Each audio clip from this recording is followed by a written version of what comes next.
ದಲಿತ ವಿರೋಧಿ ಬಿಜೆಪಿ ಸರ್ಕಾರಕ್ಕೆ ದಲಿತ ವಿರೋಧಿ ಬಿಜೆಪಿ ಸರ್ಕಾರಕ್ಕೆ ದಲಿತ ವಿರೋಧಿ ಬಿಜೆಪಿ ಸರ್ಕಾರಕ್ಕೆ ದಲಿತ ವಿರೋಧಿ ಬಿಜೆಪಿ ಪಕ್ಷಕ್ಕೆ ದಲಿತ ವಿರೋಧಿ ಬಿಜೆಪಿ ಪಕ್ಷಕ್ಕೆ ದಲಿತ ವಿರೋಧಿ ಬಿಜೆಪಿ ಪಕ್ಷಕ್ಕೆ ಭ್ರಷ್ಟ ಕೇಂದ್ರ ಬಿಜೆಪಿ ಸರ್ಕಾರಕ್ಕೆ ಬಿಜೆಪಿ ಸರ್ಕಾರಕ್ಕೆ ಶ್ರೀರಾಮನ ಹುಂಡಿಯನ್ನು ಹಣ ಕಳವು ಮಾಡುವ ಬಿಟ್ಟ ಯೋಗಿ ಆದಿತ್ಯನಾಥ್ಗೆ ಧಿಕ್ಕಾರ. ಶ್ರೀರಾಮನ ಹುಂಡಿ ಕಳವು ಮಾಡುವ ಬಿಟ್ಟ ಬಿಜೆಪಿ ಸರ್ಕಾರಕ್ಕೆ ಧಿಕ್ಕಾರ. ಈ ದಿನ ಕೋಲಾರ ಜಿಲ್ಲಾ ಕಾಂಗ್ರೆಸ್ ಎಸ್ಟಿ ಘಟಕದ ವತಿಯಿಂದ ಮತ್ತು ಬಹುಜನ ಸమైಕ್ಯ ಸೇನೆ ಸೇರಿದಂತೆ ವಿವಿಧ ಪ್ರಗತಿಪರ ಸಂಘಟನೆಗಳ ವತಿಯಿಂದ ಒಂದು ಹೋರಾಟವನ್ನು ಮಾಡ್ತಾ ಇದ್ದೇವೆ. ಹೋರಾಟದ ಉದ್ದೇಶ ಅಖಂಡ ಭಾರತದಲ್ಲಿ ಯಾವ ಜಾತಿಗಳು ಸತತವಾಗಿ ಶೋಷಣೆಗೊಳಪಡ್ತಾ ಇದ್ದವೋ ಅವರನ್ನು ಇವತ್ತಿಗೂ ಕೂಡ ಅಸ್ಪೃಶ್ಯತೆಯನ್ನು ಪಾಲಿಸಲಿಕ್ಕೆ ಹೊರಟಿರ್ತಕ್ಕಂಥ BJP ಪೋಷಿತ ಶ್ರೀರಾಮ ಸೇನೆಯನ್ನು ನಡೆಯನ್ನು ಖಂಡಿಸಿ ಇವತ್ತು ನಾವು ಹೋರಾಟ ಮಾಡ್ತಾ ಇದ್ದೇವೆ. ನೂತನವಾಗಿ ಪ್ರಾರಂಭವಾಗಿರುವ ಶ್ರೀವೇಣು ಟಿವಿಎಸ್ ಶೋರೂಮ್ನಲ್ಲಿ ಟಿವಿಎಸ್ ಕಂಪನಿಯ ಎಲ್ಲಾ ರೀತಿಯ ಪೆಟ್ರೋಲ್ ಮತ್ತು ವಿದ್ಯುತ್ ಚಾಲಿತ ಬೈಕ್ಗಳಿಗಾಗಿ ಎಂದೇ ಭೇಟಿ ನೀಡಿ. ವಿಳಾಸ ಬೈಪಾಸ್ ರಸ್ತೆ, ಮಾರುತಿ ನೆಕ್ಸಾ ಕಾರ್ ಶೋರೂಮ್ ಪಕ್ಕ, ಕೋಲಾರ. ಹೆಚ್ಚಿನ ಮಾಹಿತಿಗಾಗಿ ಸಂಪರ್ಕಿಸಿ 9986833899 ಅಥವಾ 9986933299. ಮಲ್ಲಿಕಾರ್ಜುನ್ ಖರ್ಗೆ ಸಾಹೇಬರು ರಾಮಲೀಲಾ ಮೈದಾನದಲ್ಲಿ ಹೋಗಿ ಭಾಷಣ ಮಾಡಿದ್ದ ಸಲುವಾಗಿ ಅಲ್ಲಿನ ಶ್ರೀರಾಮ ಸೇನೆ ಕಾರ್ಯಕರ್ತರು BJP ಸಂಘಟನೆಯ ಪೋಷಿತ ಶ್ರೀರಾಮ ಸೇನೆ ಸಂಘಟನೆಯವರು ಗೋಮೂತ್ರ ಸಿಂಪಡಿಸಿ ಒಬ್ಬ ಅಸ್ಪೃಶ್ಯ ಬಂದು ಭಾಷಣ ಮಾಡಿದ್ದಾನೆ ಅಂತಕ್ಕಂಥದ್ದನ್ನು ಉದ್ದೇಶ ಇಟ್ಕೊಂಡು ಅಪಮಾನ ಮಾಡಿರ್ತಕ್ಕಂಥದ್ದನ್ನು ಇಲ್ಲಿ ನಾವು ಖಂಡಿಸಿ ಇವತ್ತಿಲ್ಲಿ ಹೋರಾಟವನ್ನು ಮಾಡ್ತಾ ಇದ್ದೇವೆ. ಇನ್ನೆಷ್ಟು ವರ್ಷಗಳ ಕಾಲ ನಾವು ಈ ಅವಮಾನವನ್ನು ಅನುಭವಿಸಬೇಕು? ಇನ್ನೆಷ್ಟು ವರ್ಷಗಳ ಕಾಲ ನಾವು ಈ ಅಪಮಾನಗಳನ್ನು ಅನುಭವಿಸಬೇಕು? ನಾವು ಮನುಷ್ಯರೇ. ನಮ್ಮ ನೋವು ಇರ್ತಕ್ಕಂಥದ್ದು ಘಟನೆ ನಡೆದು ತಿಂಗಳು ಕಳೆದರೂ ಕೂಡ ಇಲ್ಲಿವರೆಗೂ ಕೂಡ BJPಯ ರಾಷ್ಟ್ರೀಯ ಯಾವುದೇ ನಾಯಕರು ಈ ಘಟನೆಯನ್ನು ಖಂಡನೆ ಮಾಡದೇ ಇರತಕ್ಕಂಥದ್ದು. ಇವರೂ ಕೂಡ ಈ ಅಸ್ಪೃಶ್ಯತೆಯನ್ನು ಇನ್ನೂ ಜೀವಂತವಾಗಿರ್ತಕ್ಕಂಥ ಹುನ್ನಾರವನ್ನು ಅಡಗಿಟ್ಕೊಂಡಿದ್ದಾರೆ ಅಂತಕ್ಕದ್ದನ್ನು ನಾವು ಮನಗಂಡಿದ್ದೇವೆ.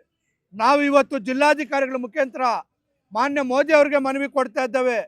ದಯಮಾಡಿ ನೀವು ಈ ಕೃತ್ಯದಲ್ಲಿ ಭಾಗವಹಿಸಿರ್ತಕ್ಕಂಥವರನ್ನು ಈ ದೇಶದಿಂದ ಗಡೀಪಾರು ಮಾಡಬೇಕು.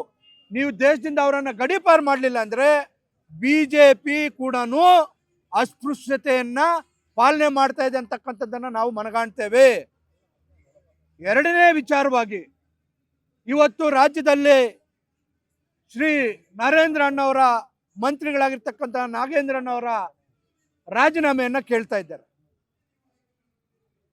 2024 ಜನವರಿ 6ನೇ ತಾರೀಕಿಗೆ ರಾಜೀನಾಮೆ ಕೊಟ್ಟಿದ್ದಾರೆ. ನೈತಿಕ ಹೊಣೆ ಹೊತ್ತು ಭ್ರಷ್ಟಾಚಾರ ಆರೋಪ ಬಂದಿದ್ದ ತಕ್ಷಣವೇ ನೈತಿಕ ಹೊಣೆ ಹೊತ್ತು ರಾಜೀನಾಮೆಯನ್ನು ಎಡಗೈಯಲ್ಲಿ ಬಿಸಾಕಿದ್ದಾರೆ.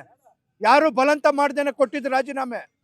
ಆದರೆ ಘನ ಸರ್ಕಾರದಲ್ಲಿ SIT ತನಿಖೆ ಮಾಡಿದಾಗ ನಾಗೇಂದ್ರ ಆರೋಪಿಯೇ ಹೊರತು ಅಪರಾಧಿ ಅಲ್ಲ ಅಂತಕ್ಕಂಥದ್ದನ್ನು ಕೂಡ ಹೇಳಿರ್ತಕ್ಕಂಥದ್ದು ನಾವಿಲ್ಲಿ ಗಣ್ಯಕ್ಕೆ ತಗೋಬೇಕಾಗುತ್ತೆ. ಕರ್ನಾಟಕ ರಾಜ್ಯದಲ್ಲಿರ್ತಕ್ಕಂಥ SIT ಅವರು ಕ್ಲೀನ್ ಚಿಟ್ ಕೊಡ್ಬೋದು. ಅದೇ ಅಯೋಧ್ಯೆಯಲ್ಲಿರ್ತಕ್ಕಂಥ ಪ್ರಭು ಶ್ರೀರಾಮ ದೇವರ ಹುಂಡಿಯನ್ನು ಕಳ್ಳತನ ಮಾಡಿರ್ತಕ್ಕಂಥವ್ರಿಗೆ ಅಲ್ಲಿರ್ತಕ್ಕಂಥ SIT ಕ್ಲೀನ್ ಚಿಟ್ ಕೊಟ್ಟರೆ ಆ SIT ಕರೆಕ್ಟ್ ಆಗಿರುತ್ತೆ. ಕರ್ನಾಟಕದಲ್ಲಿ SIT ಕ್ಲೀನ್ ಚಿಟ್ ಕೊಟ್ಟರೆ ಅದು ಭ್ರಷ್ಟಾಚಾರವಾಗಿರುತ್ತೆ. BJPಯ ದ್ವಂದ್ವ ನಿಲುವುಗಳನ್ನು ನಾವು ನೋಡಬೇಕಾಗುತ್ತೆ. ಸದಾ ಇವರು BJPಗರು ದಲಿತರನ್ನೇ ದ್ವೇಷ ಮಾಡ್ತಕ್ಕಂಥದ್ದು, ದಲಿತರ ವಿರುದ್ಧವಾಗೇ ಇವರು ಘೋಷಣೆ ಕೂಗ್ತಕ್ಕಂಥದ್ದು, ದಲಿತ ಮಂತ್ರಿಗಳ ವಿರುದ್ಧವಾಗೇ ಇವರು ಹೋರಾಟ, ಇತರೆ ಯಾರ ವಿರುದ್ಧನೂ ಕೂಡ ಹೋರಾಟ ಮಾಡ್ತಕ್ಕಂಥ ಧೀಮಂತಿಕೆ ಎದೆಗಾರಿಕೆ ನಿಮಗಿಲ್ಲ. ನೀವು ಕೂಡ ಯಾವ ವಿಜೇಂದ್ರ ಅವರು RTGS ಮುಖಾಂತರ ಕೋಟ್ಯಾಂತರ ರೂಪಾಯಿ ಹಣ ಪಡೆದ್ರಲ್ಲ, ಅವರನ್ನು ಯಾಕೆ ನೀವು ಉನ್ನತ ಸ್ಥಾನದಲ್ಲಿ ಕುಣಿಸಿದ್ದೀರಿ? ಶಶಿಕುಮಾರ್ ಜೊಲ್ಲೆ ಅವರು ಅಂಗನವಾಡಿ ಮಹಿಳಾ ಮತ್ತು ಮಕ್ಕಳ ಕಲ್ಯಾಣ ಮಂತ್ರಿ ಆಗಿದ್ದಾಗ ಲೂಟಿ ಮಾಡಿದ್ರಲ್ಲ, ಅವ್ರನ್ನ ಹೆಂಗೆ ಇಟ್ಕೊಂಡಿದ್ರಿ? ಅಶ್ವಥ್ ನಾರಾಯಣ ಅವರು ಚಾಣಕ್ಯ ಯೂನಿವರ್ಸಿಟಿಯಲ್ಲಿ 500 ಕೋಟಿ ಲೂಟಿ ಮಾಡಿದ್ರಲ್ಲ, ನೀವೆಲ್ಲಿಟ್ಕೊಂಡಿದ್ದೀರಿ? ಇವತ್ತು ಗೂಗಲಲ್ಲಿ ಹೊಡೆದ್ರೆ ಬರುತ್ತೆ. How many bridges roads collapse the India ಅಂತ ಹೊಡೆದ್ರೆ 2024ರಿಂದ 25ಕ್ಕೆ 270 ಬ್ರಿಡ್ಜ್ಗಳು ಕೊಲಾಪ್ಸ್ ಆಗಿದ್ದಾವೆ. ಈ ಒಟ್ಟು ಅಂದಾಜು ಮೊತ್ತ ಎಷ್ಟು ಗೊತ್ತಾ? 1,00,000 ಕೋಟಿ. 1,00,000ಕ್ಕೆ ಅದಕ್ಕೂ ಕೋಟಿ ಲೂಟಿ ಆಗಿರೋದು ನಿಮ್ಮ ಕಣ್ಣುಗಳಿಗೆ ಖಾರದ ಪುಡಿ ಎರಚ್ಕೊಂಡಿದ್ದೀರಾ? ಯಾವ ಶ್ರೀರಾಮ ಪ್ರಭು ಒಂದು ಜೀವನವನ್ನ ಆಚೆಗೆ ತಂದಿರ್ತಕ್ಕಂಥ ವಾಲ್ಮೀಕಿ ಅವರಿಗೆ ಸದಾ ನೀವು ಧಿಕ್ಕಾರ ಆಗ್ತಾ ಇರ್ತಕ್ಕಂಥದ್ದು ಸರಿ ಇಲ್ಲ. ನಾವು ನಿಮ್ಮ ನಡೆಯನ್ನು ಖಂಡಿಸ್ತೇವೆ. ಯಾವುದೇ ಕಾರಣಕ್ಕೂ ಕೂಡ ನೀವು ಮನುವಾದಿಗಳನ್ನು ಪೋಷಣೆ ಮಾಡ್ತಕ್ಕಂಥದ್ದನ್ನು ನಾವು ಸಹಿಸುವ ಪ್ರಶ್ನೆನೇ ಇಲ್ಲ. ಖರ್ಗೆ ಅವ್ರಿಗೆ ಆಗಿರ್ತಕ್ಕಂಥ ಅಪಮಾನಕ್ಕೆ ಕನಿಷ್ಠ ಪಕ್ಷ ವಿಷಾದವನ್ನು ವ್ಯಕ್ತಪಡಿಸದ ನೀವು ನಿಜವಾದ ದಲಿತ ವಿರೋಧಿಗಳು. ಬಾಬಾ ಸಾಹೇಬ್ ಅಂಬೇಡ್ಕರ್ ಅವ್ರಿಗೆ ಅಮಿತ್ ಶಾ ಅವರು ವ್ಯಸನ ಅಂತ ಕರೆದಾಗ ಚಕಾರ ಎತ್ತದ ನೀವು ದಲಿತ ವಿರೋಧಿಗಳು. ನಾಗೇಂದ್ರ ಅವ್ರದ್ದು ತಪ್ಪಾಗಿದ್ರೆ ತನಿಖೆ ಆಗುತ್ತೆ, ನ್ಯಾಯಾಲಯ ಅಪರಾಧಿ ಅಂತ ಘೋಷಣೆ ಮಾಡಿದ್ರೆ ತೆಗೆದು ಬಿಸಾಕ್ಲಿ, ನಮ್ದು ಯಾರ್ದು ಅಭ್ಯಂತರ ಇಲ್ಲ. ಆದರೆ ಇವ್ರು ಬಿಜೆಪಿಯಲ್ಲಿ ಇವತ್ತು ಕೇಂದ್ರದಲ್ಲಿ ಆಡಳಿತ ನಡೆಸ್ತಾ ಇರ್ತಕ್ಕಂಥ ಎಲ್ಲರೂ ಕೂಡ ಮ್ಯಾಕ್ಸಿಮಮ್ 70% ಎಲ್ಲ ಭ್ರಷ್ಟರೇ ಇರ್ತಕ್ಕಂಥದ್ದು. ಬ್ರಿಜೇಶ್ ಭೂಷಣ್ MP ಒಬ್ಬ ಕುಸ್ತಿಪಟುಗೆ ಲೈಂಗಿಕ ಕಿರುಕುಳ ಕೊಟ್ಟು ಅವನ ರಾಜೀನಾಮೆ ಪಡೆಯೋಕ್ಕೆ ಯೋಗ್ಯತೆ ಇಲ್ಲ ನಿಮಗೆ.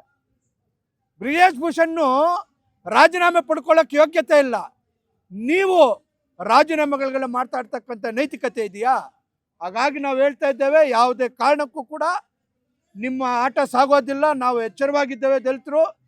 ಬಹುಶಃ ನಮ್ಮ ಸ್ವಾಮೀಜಿಗಳು ಧರಣಿ ಕೂತ್ಕೊಂಡು ನಮ್ಮ ಸಮುದಾಯದ ಮೀಸಲಾತಿಯನ್ನು ಹೆಚ್ಚಳ ಮಾಡಲಿಕ್ಕೆ ಧರಣಿ ಕೂತರು.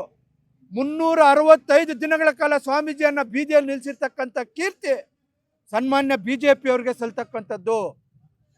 ಮೀಸಲಾತಿಯನ್ನು ಹೆಚ್ಚಳ ಮಾಡ್ತೀವಿ ಅಂತ ಹೇಳಿ ಮಾತಾಡ್ದಂಗೆ ಮಾತಾಡಿ ಕೇಂದ್ರ ಸರ್ಕಾರ BJP ಇದ್ದಾಗ 9th ಶೆಡ್ಯೂಲ್ಗೆ ಸೇರಿಸಿದ್ರೆ ಮಾತ್ರ ಈ ಮೀಸಲಾತಿ ಹೆಚ್ಚಳ ಅನ್ವಯವಾಗುತ್ತೆ ಅಂತಕ್ಕಂಥ ಸಾಮಾನ್ಯ ಪರಿಜ್ಞಾನವಿದ್ರೂ ಕೂಡ ಇಲ್ಲಿವರೆಗೂ ಕೂಡ ಕೇಂದ್ರ ಸರ್ಕಾರವನ್ನು ಒಪ್ಪಿಸಿ ಆ ಮೀಸಲಾತಿಯನ್ನು ದಕ್ಕಿಸುವಲ್ಲಿ ವಿಫಲರಾಗಿರ್ತಕ್ಕಂಥ BJP ಅವರು ದಲಿತ ವಿರೋಧಿಗಳು ಅಂತಕ್ಕಂಥದ್ದನ್ನು ಹೇಳ್ತಾ ಇದ್ದೇವೆ. ಮಲ್ಲಿಕಾರ್ಜುನ್ ಖರ್ಗೆ ಸಾಹೇಬ್ರಿಗೆ ಆಗಿರ್ತಕ್ಕಂಥ ಅಪಮಾನ ಮಾಡಿರೋರನ್ನ ಗಡೀಪಾರು ಮಾಡಬೇಕು. ನಾಗೇಂದ್ರಣ್ಣವ್ರು ಯಾವುದೇ ಕಾರಣಕ್ಕೂ ರಾಜೀನಾಮೆ ಕೊಡಬಾರ್ದು. BJPಯಲ್ಲಿ ಇರ್ತಕ್ಕಂಥವ್ರು ಎಲ್ಲರೂ ಭ್ರಷ್ಟರೇ ಇರ್ತಕ್ಕಂಥದ್ದು. ನೀವು ರಾಜೀನಾಮೆ ಕೇಳಕ್ಕೆ ನಿಮ್ಗೆ ನೈತಿಕತೆ ಇಲ್ಲ. ನೋಟ್ ಎಣಿಸೋ ಮಿಷಿನ್ ಸಿಕ್ಕಿದ್ದು ಎಲ್ಲೇ? ಈಶ್ವರಪ್ಪನ ಮನೆಯಲ್ಲಿ. ಅಪರಾಧಿ ಅಂತ ಪ್ರೂವ್ ಆದ್ಮೇಲೆ ಅವ್ರು ರಾಜೀನಾಮೆ ಕೊಟ್ಟಿದ್ದು. BJP ಅವರು ಯಾವುದೇ ಕಾಂಗ್ರೆಸ್ ಪಕ್ಷದ ನಾಯಕರ ರಾಜೀನಾಮೆ ಕೇಳಲಿಕ್ಕೆ ನಾಲಾಯಕು. ಇವತ್ತು ನಿನ್ನೆ ಹೌಸಲ್ಲಿ ಮಾನ್ಯ ಹರಿಪ್ರಸಾದ್ ಸಾಹೇಬ್ರು ಒಂದು ಹೇಳಿದ್ದಾರೆ, ಸುವರ್ಣ ಯಶ್ಪಾಲ್ ಒಂದು ಬ್ಯಾಂಕನ್ನು 180 ಕೋಟಿ ನುಂಗಿ ನೀರು ಕುಡ್ದಿದ್ದಾರೆ. ಇವ್ರ ರಾಜೀನಾಮೆ ಯಾವಾಗ? ರಾಜೀನಾಮೆ ಕೇಳ್ತಕ್ಕಂಥ ನೈತಿಕತೆ BJP ಅವ್ರಿಗೆ ಇಲ್ಲ ಅಂತಕ್ಕಂಥದ್ದನ್ನು ಹೇಳಿ ನಮ್ಮ ಹೋರಾಟವನ್ನು ಮುಂದುವರಿಸ್ತೇವೆ.